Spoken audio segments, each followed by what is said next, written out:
Soy Gloria Virginia Davenport, soy la coordinadora de comunicaciones de la Red Sororitaria de Personas Trans por la Dignidad Respetrans. Esta noche es una transmisión diferida y estamos aquí junto con nuestra amiga Indira Sandoval. Ella es fue fundadora y es una de las impulsoras del proyecto de las constituyentes de la Ciudad de México, que es la única, hasta donde tengo entendido, la única colectiva que incluye a las mujeres trans como parte fundamental de lo que viene siendo el ser mujer, ¿no? Y la lucha política de las mujeres. Indira, ¿qué nos puedes platicar de las constituyentes? ¿Cómo se forma la colectiva? ¿Qué es lo que busca? ¿Y por qué incluirnos a nosotras como parte de la población, de los grupos que están participando con ustedes? Bueno, no se podría entender una nueva constitución sin la participación efectiva de las mujeres, eso en primera instancia. Y no se podría entender la participación efectiva y sustantiva de las mujeres sin todas las mujeres. Y las mujeres trans son parte de todas las mujeres. Creo que no se nace mujer, se llega a serlo. Y nosotros reivindicamos desde el feminismo estas posturas que, si bien por un lado están construidas de qué significa ser mujer, también habría que generar la deconstrucción. Entonces, las constituyentes CDMX somos una colectiva que en el marco del proceso constituyente de la Ciudad de México decidimos organizarnos para poder incidir de manera efectiva en lo que tenga que ver con nuestros derechos humanos. Pero tenemos que hablar de todas las mujeres, de todas las condiciones, de todas las edades, de todos los distintos territorios de la Ciudad de México, y eso implica necesariamente ver con toda realidad y objetividad las condiciones en las que también viven nuestras compañeras trans, que desde luego reprobamos, nos inconforma, nos indigna, es insostenible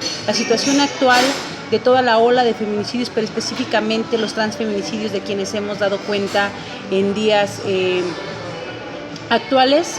Y eso tendría que llevarnos a revisar cuáles son las condiciones, las necesidades, las especificaciones y los derechos más allá del asunto de la reproducción y de la adopción y del poder casarse, más allá del esquema patriarcal en la diversidad, qué condiciones actualmente han estado vulnerando a las personas trans. Y bueno, a las constituyentes nos ocupa en general todo lo que tiene que ver con los derechos humanos de las mujeres, pero también lo que tiene que ver con nuestro modelo de ciudad, el nuevo sistema de justicia, bajo qué reglas económicas y administrativas vamos a estarnos rigiendo. Y bueno, nosotras decimos nunca más una constitución sin nosotras. Claro. Indira, ¿cómo surge esta idea?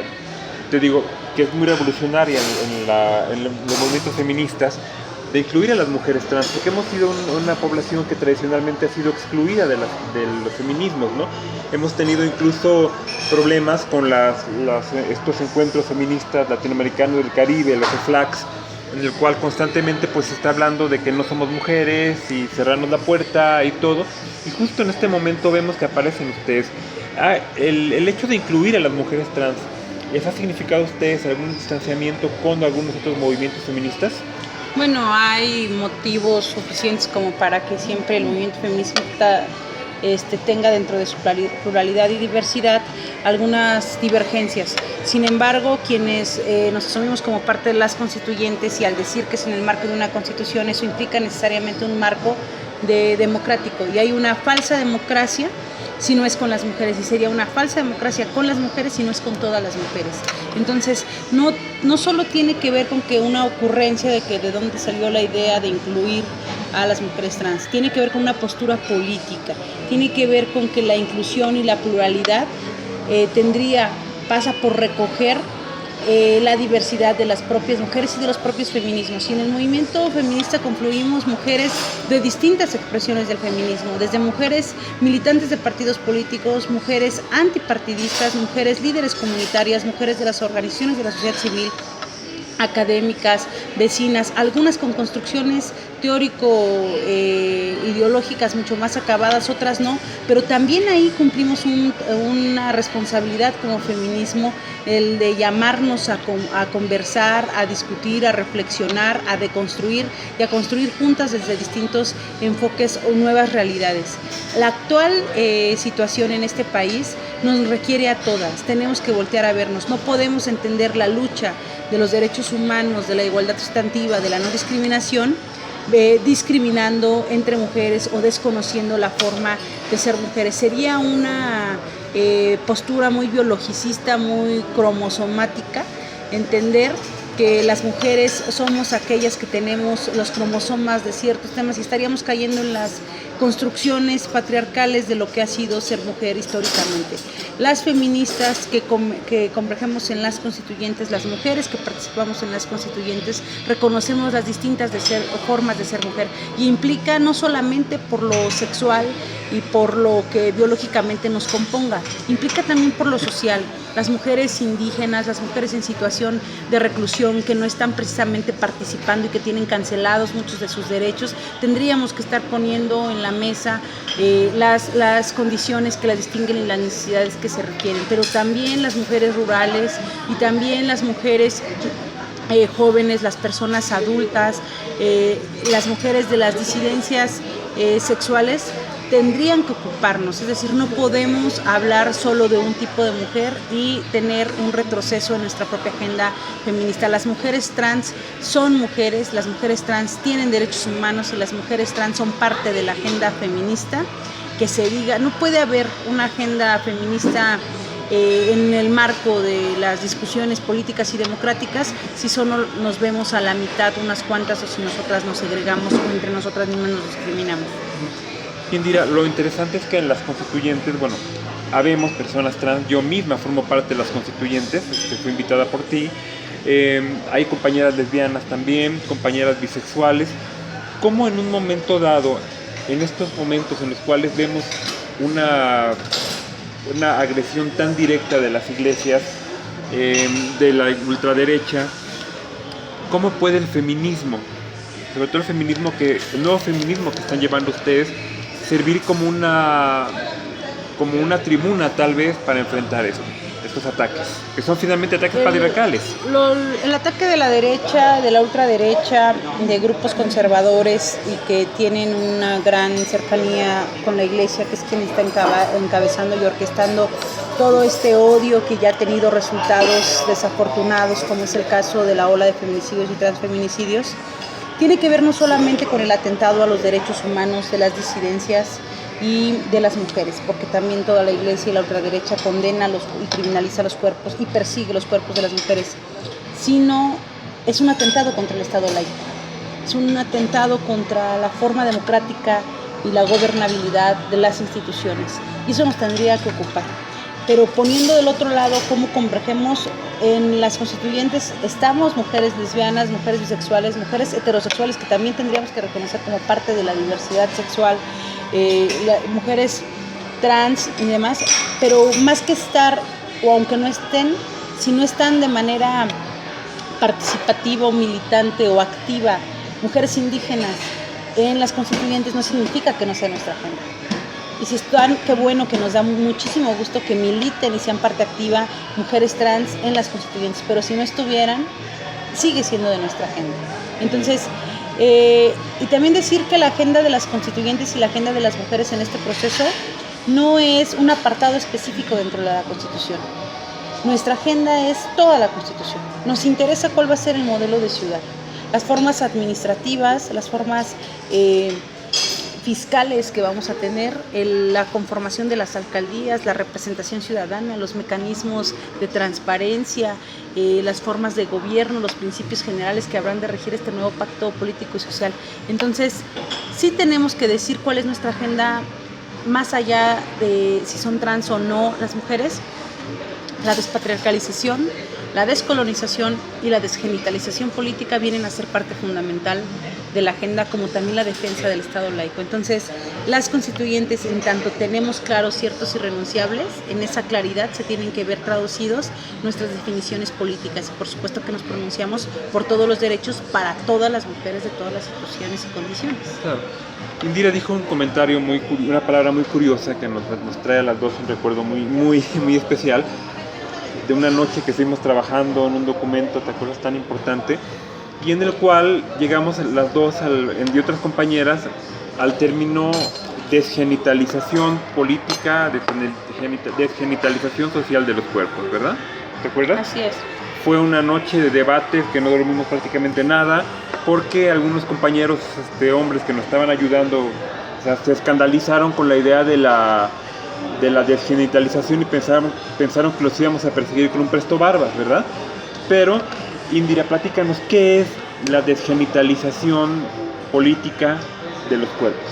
Pues implica no solamente la desgenitalización política de los cuerpos, sino la desgenitalización de nuestras mentes y de nuestras formas de relacionarnos. Las relaciones entre personas, políticas, instituciones, entre la sociedad, están basadas en los regímenes que el patriarcado heteronormado y heteropatriarcal han impuesto.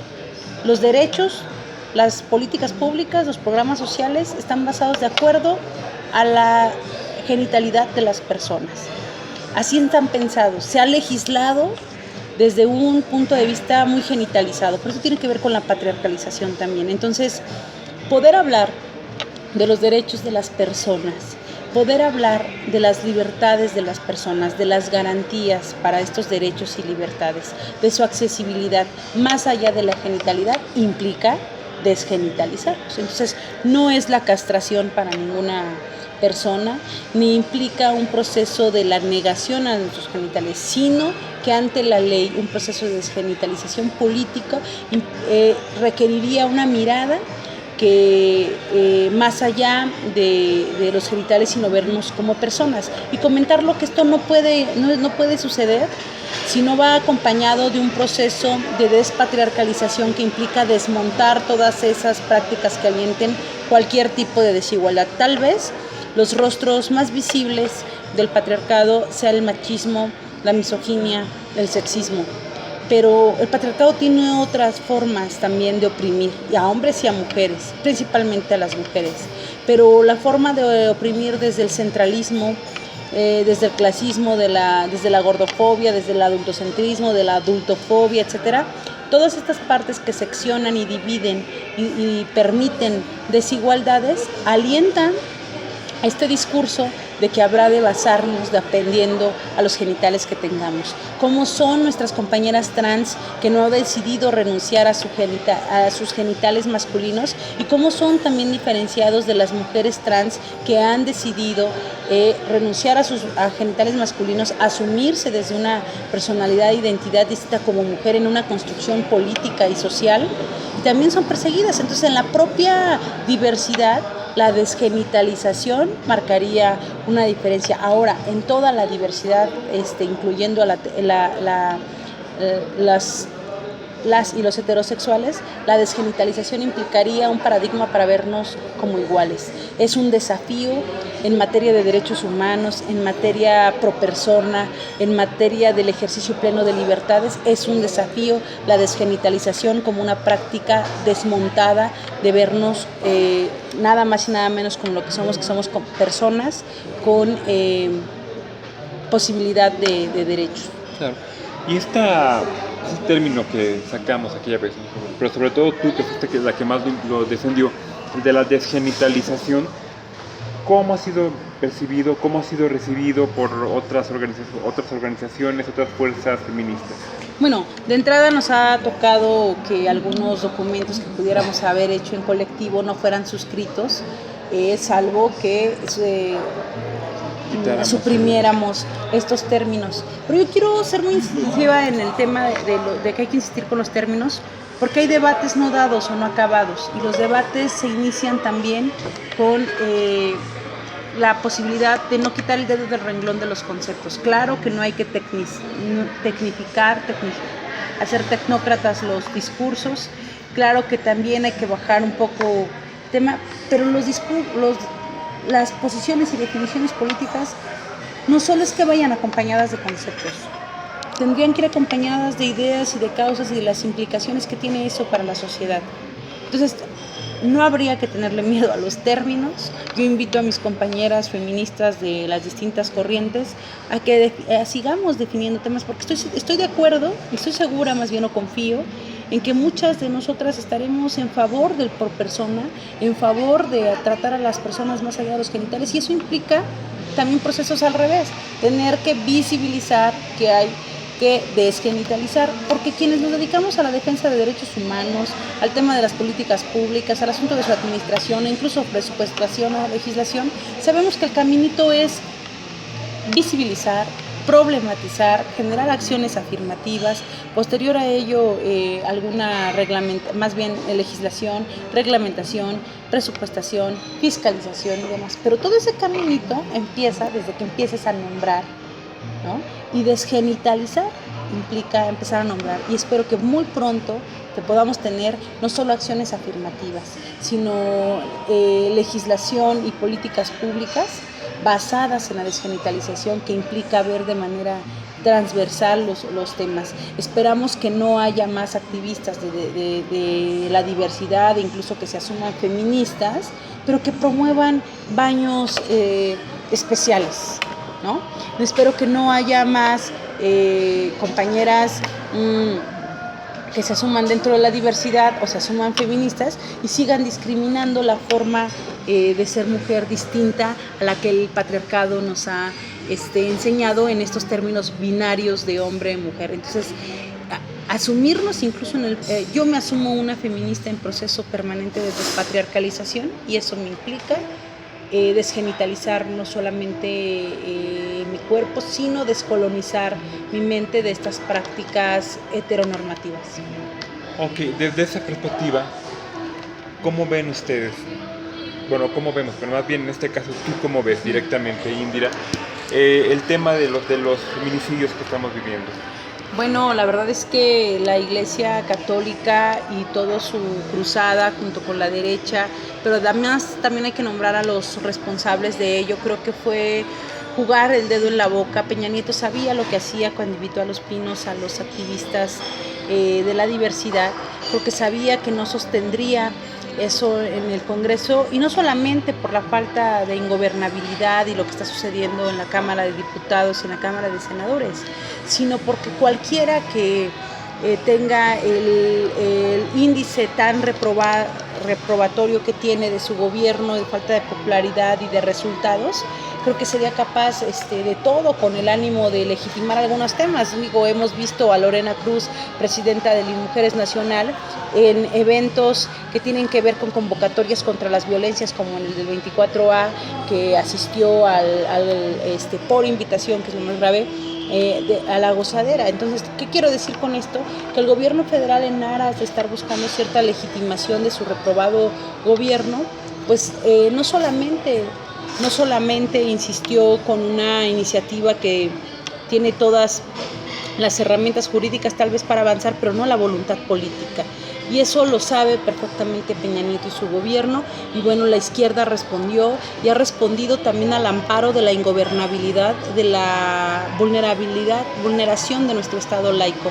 Entonces, los feminicidios que han venido sucediendo, han venido en una curva creciente y constante, pero ahora los transfeminicidios se vuelven resultado o tienen mayor contundencia como eco y como respuesta a estos discursos de odio, a estas manifestaciones de vulneración a nuestro Estado laico, a esta persecución de la Iglesia a los cuerpos de las mujeres, como lo que sucedió en Veracruz con esta reforma que criminaliza el derecho a decidir. Entonces, ha venido siendo todo un tema de respuesta, y es muy fácil que salgan referentes políticos a legitimar estos discursos que la sociedad enajenada por muchos factores, por los medios de comunicación, por la Iglesia, pueda legitimar, como lo es Margarita Zavala. Entonces, creo que hay todo un riesgo ahí.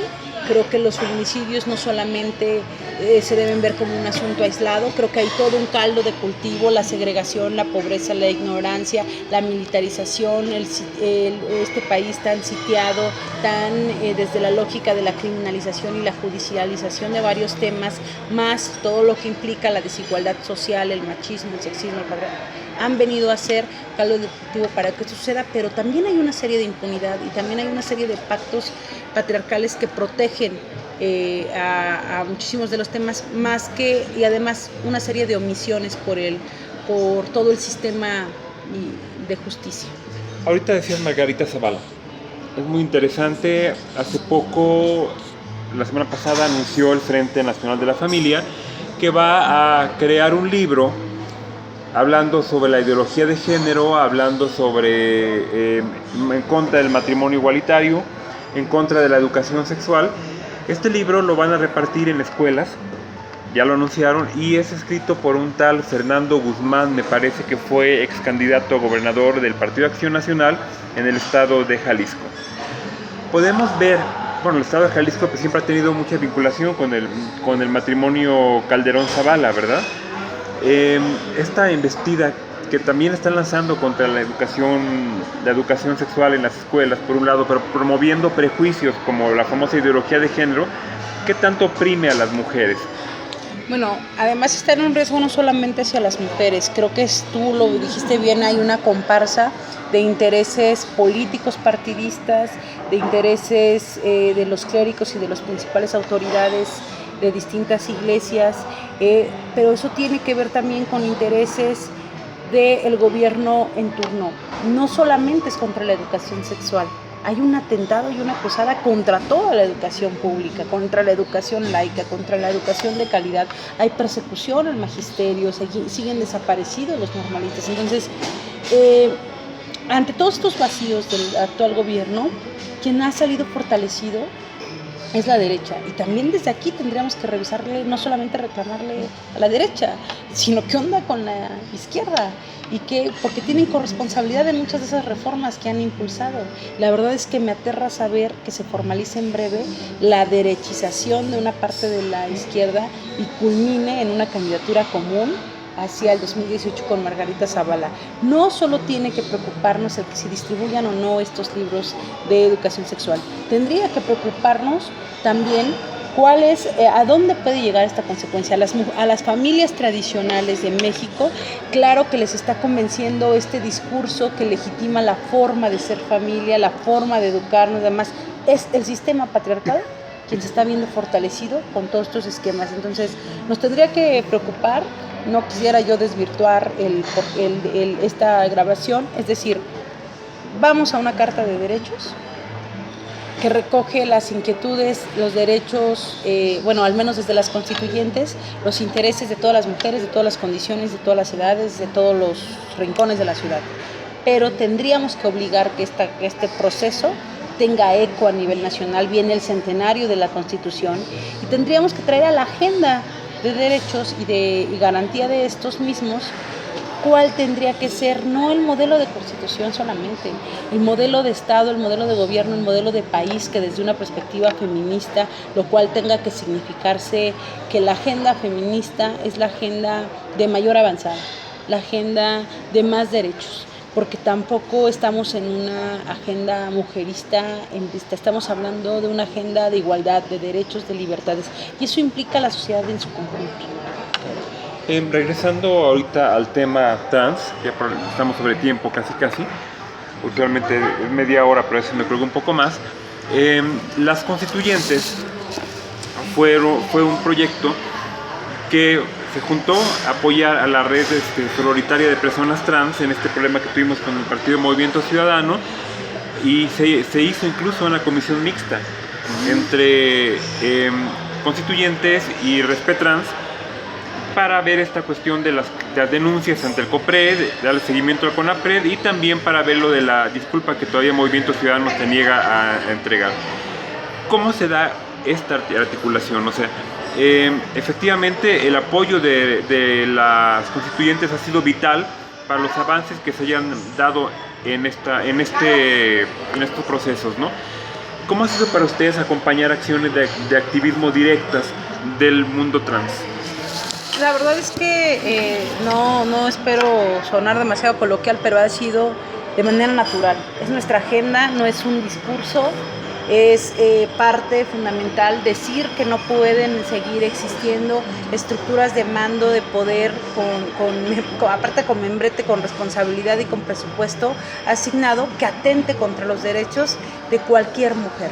Y es de verdad aberrante ver que partidos políticos tengan entre sus filas no solamente a militantes, sino a funcionarios, a servidores públicos, a directivos, a cargo de temas tan sensibles, con una agenda de discriminación, con una agenda de odio, con una agenda de violencia. Entonces, en tanto es para las constituyentes agenda los derechos humanos de las mujeres, es nuestra agenda los derechos humanos de las mujeres trans. Y por ello es más bien ratificar ahí, con hechos reales, nuestros compromisos más allá de los discursos. Y decir que actualmente las constituyentes estamos consolidando un referente más del feminismo en la Ciudad de México. La Ciudad de México es una ciudad muy politizada, la ciudadanía muy informada, organizaciones de la sociedad civil que son el referente del feminismo, como otros estados también, de todo el país y en algunos temas de manera regional e internacional.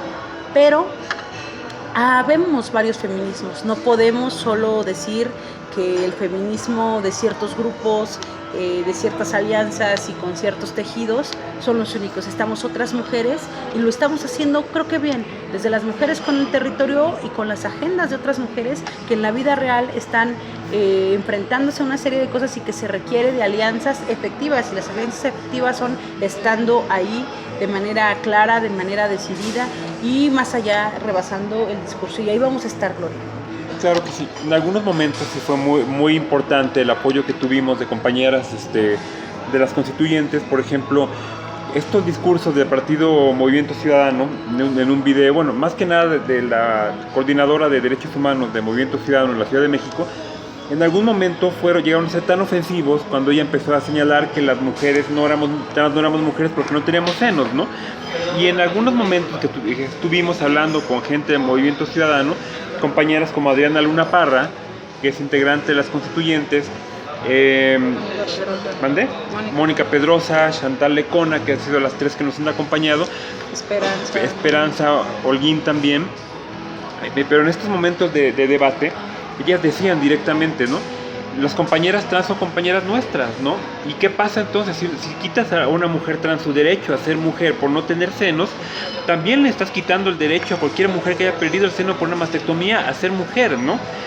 Y esos detalles, esos análisis feministas que vinieron por parte de mujeres que no son trans, fueron sumamente importantes para que el COPRED tomara en cuenta que tenía que mandar un exhorto a Movimiento Ciudadano para que se disculpe, cosa que todavía aún no pasa, ¿no? Todavía hay resistencia de Estela Damián, que es diputada constituyente, en esta disculpa que tendría que dar ya su colaboradora Teresa Manzanares, ¿no? Tiene que ver con que es una fuerza política, y las fuerzas políticas las distinguen más allá de su electorado o sus temas electoreros. Tienen que haber definiciones. El Movimiento Ciudadano se ha vendido muy bien en otros temas como la agenda progresista y demás.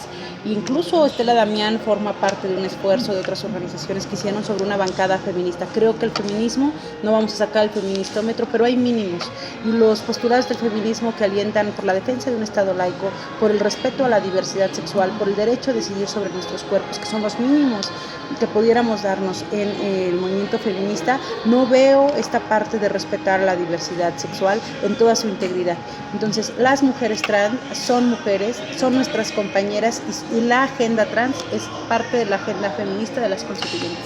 Muchas gracias, Gloria. Ya para cerrar, dos preguntas más breves. La primera, los transfeminicidios que estamos viendo. Las constituyentes en un flyer han colocado también la palabra transfeminicidios, incluso en un hashtag, lo cual pues ha sido algo revolucionario también, porque pues otras fuerzas feministas como que no han visto muy bien esto, pero sí, ustedes han visto la defensa ante los transfeminicidios. ¿Qué nos puedes decir directamente de qué vínculos puede haber o semejanzas que puede haber en un transfeminicidio y un feminicidio cisgénero, por decirlo de alguna manera? Creo que los componentes son los mismos y debiéramos verlo en realidad. Los componentes y los atentados son contra lo femenino, son contra lo que parezca, sea o se asemeje a una mujer en sus construcciones muy limitadas. Tiene que ver los transfeminicidios con los componentes similares, iguales o más agravados de lo que implica la violencia de género vista desde el esquema patriarcal. Es decir, los transfeminicidios debieran importarle de la misma forma a todo mundo, pero incluso hago un llamado a la diversidad sexual. que en este tema de ser un disidente o una disidente sexogenérica, y que un hombre vestido de mujer, porque es una violación de verdad, todo lo que está pasando es muy sentido, sea, en realidad era hombre a quien asesinaron, implica este odio vertido desde la diversidad sexual, llámese hombres gays, desde los agresores sexuales que están siendo hombres heteronormales, y desde la visión que otras mujeres no quieran reconocer, que es por la condición justo de ser mujeres y asumirse mujeres, la condición de transfeminicidio que agrava la situación. Entonces, ¿por qué tiene una vinculación directa y cómo vemos el asunto de los feminicidios? Es un feminicidio, pero hay que nombrar a nuestras compañeras trans, que eso debe generar y debe incluso agravar en los componentes, y tenemos que pugnar que nuestra próxima armonización legislativa y regulación de temas de legislación reconozcan a los transfeminicidios, a los lesbofeminicidios, a los bifeminicidios, porque hay ataques de bifobia, de transfobia y demás. O sea, a las mujeres cisgénero nos asesinan por el hecho de ser mujeres, y a las compañeras trans, a las compañeras lesbianas, a las compañeras bisexuales, hay un componente de fobia a esa disidencia sexogenérica del régimen patriarcal. Entonces agrava la situación, no tendría que ser menor, sino todavía tendría que colocarnos a todas en perspectiva distinta y mucho más sensible. Perfecto. Cuéntanos qué va a pasar dentro de unas cuantas horas aquí en la Ciudad de México con esta concentración y este paro que está haciéndose y el cual está también siendo convocado por los constituyentes. Sí, muchas gracias. Nos sumamos a la convocatoria que desde Argentina nuestras compañeras realizan. También ya se sumó Bolivia, Perú, Paraguay, Chile. Voy a revisar más tarde cómo va la convocatoria, y en México, bueno, nos vamos a sumar con un paro de labores a la 1 de la tarde. Las invito a que donde estemos, si no vale nuestra vida, que produzca sin mí, decimos a este sistema patriarcal y capitalista, pero también decimos no estoy, me fui al paro. Entonces habría que visibilizar que no estamos, que estamos tirando la toalla literalmente de lo que estemos haciendo, de las tareas que estamos haciendo. Nuestras tareas en el hogar no remuneradas es trabajo, nuestro trabajo que hacemos en el activismo, en la defensa de derechos humanos, nuestro trabajo que hacemos remunerado en las instituciones públicas, privadas, incluso en el comercio fuera de los esquemas no institucionales y demás, en donde estemos trabajando, porque lo hacemos y sostenemos a este país e incluso al mundo en términos económicos, tenemos que decir un alto. Es insostenible la situación de feminicidios, de genofeminicidios, de transfeminicidios, es insostenible. Vivas nos queremos, y porque nos queremos vivas, mañana a la 1 de la tarde haremos un paro de labores a nivel nacional e internacional, y nos concentraremos a las 5 de la tarde en el Ángel de la Independencia, vestidas de negro porque estamos de luto. Bueno, muchas gracias. Bueno, acaban de escuchar a nuestra compañera Indira Sandoval, una gran amiga, compañera también de luchas feministas. Y pues eso ha sido por hoy todo. Esto fue Tiempo de Leonas. Muchas gracias. Gracias, Laura. Gracias.